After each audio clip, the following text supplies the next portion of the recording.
कृषी खात्यानं दिलेलं बियाणं बोगस।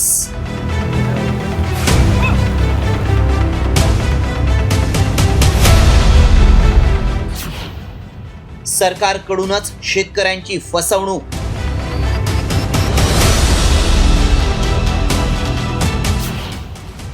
महाबीजमुळे शेतकऱ्यांवर दुबार पेरणीचं संकट। पावसाच्या लहरीपणाचा फटका बसू नये म्हणून शेतकऱ्यांनी पेरणीची घाई करू नका असं आवाहन सरकारनं केलं। त्यानंतर आता समाधानकारक पाऊस पडल्यानंतर शेतकऱ्यांनी पेरणीला सुरुवात केली। मात्र सरकारकडूनच शेतकऱ्यांची फसवणूक झाल्याचा संतापजनक प्रकार समोर आलाय। कृषी खात्यानं शेतकऱ्यांना पेरणीसाठी दिलेलं मोफत बियाणं बोगस निघालंय। जालन्यात कृषी विभागानं मोफत दिलेलं महाबीज कंपनीचं सोयाबीन बियाणं उगवलंच नसल्यामुळं शेतकऱ्यांवर दुबार पेरणीची वेळ आली आहे। तर आता वराती मागून घोडे हाकत नमुने तपासणीसाठी पाठवणार असल्याचं कृषी अधिकारी सांगतायत। हे बियाणं आम्हाला तालुका कृषी अधिकारी यांच्याकडून मिळालेलं आहे फ्रीमध्ये, पण हे बियाणं जे आहे हे उगलंच नाही। हे बघा, हे बियाणं याला जमीन जशाला तशी बुरशी लागलेली आहे।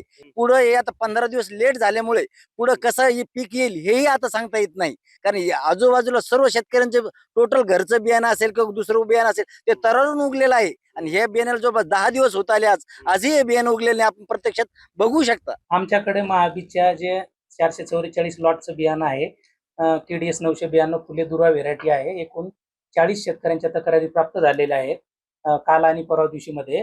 त्याच्यापैकी आम्ही काल 15 शेतकऱ्यांच्या तक्रारीची पाहणी केलेली आहे। ते पाहणीच्या अनुषंगाने जे लॉट चे बियाणं होतं त्या बियाण्याचं आम्ही नमुना तपासणीसाठी काढलेलं आहे आणि प्रयोगशाळेत सुद्धा पाठवत आहोत।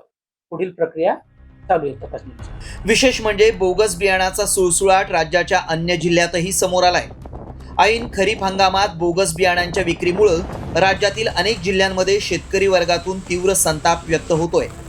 अकोला जिल्ह्यात खरीप हंगामात पेरलेल्या सोयाबीन, तूर आणि कपाशीचं बियाणं निकृष्ट दर्जाचं निघाल्यामुळे शेतकऱ्यांवर दुबार पेरणीचं मोठं संकट ओढावलंय। तर आम्ही तीन बॅगा उन्नतीचे घेतल्या होत्या, एकही बियाणं निघलं नाही आहे आणि दुबार पेरणी करायला लागली। एक तर शेतकरी मेटकुटी झाला संकटात।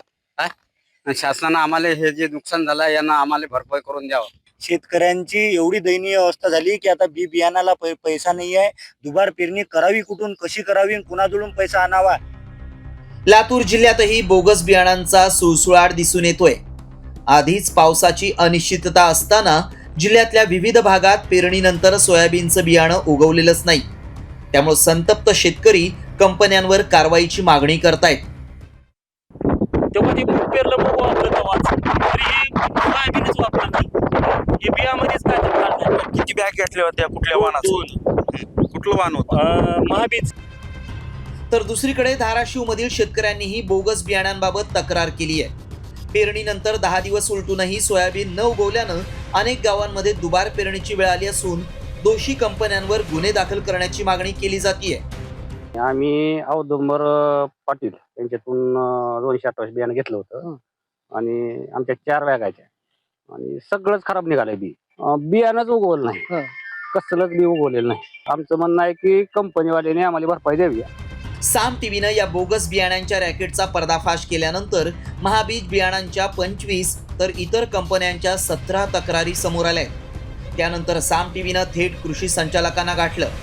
यावेळी संबंधित कंपन्यांवर कायदेशीर कारवाई करणार असल्याचं आश्वासन कृषी संचालकांनी दिलंय।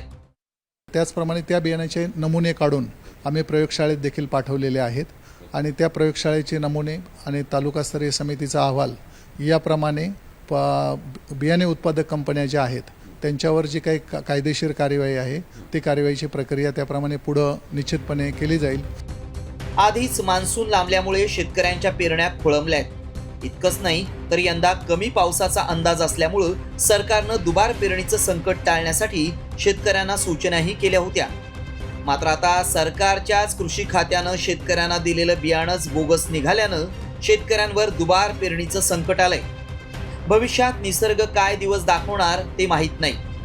मात्र सरकारनं शेतकऱ्यांची फसवणूक केल्यामुळं आता दाद कुणाकडे मागायची? दोषी अधिकाऱ्यांवर कारवाई होणार का? असे उद्विग्न आणि संताप निर्माण करणारे प्रश्न शेतकऱ्यांना पडले। अक्षय शिंदे, साम टीव्ही न्यूज, जालना।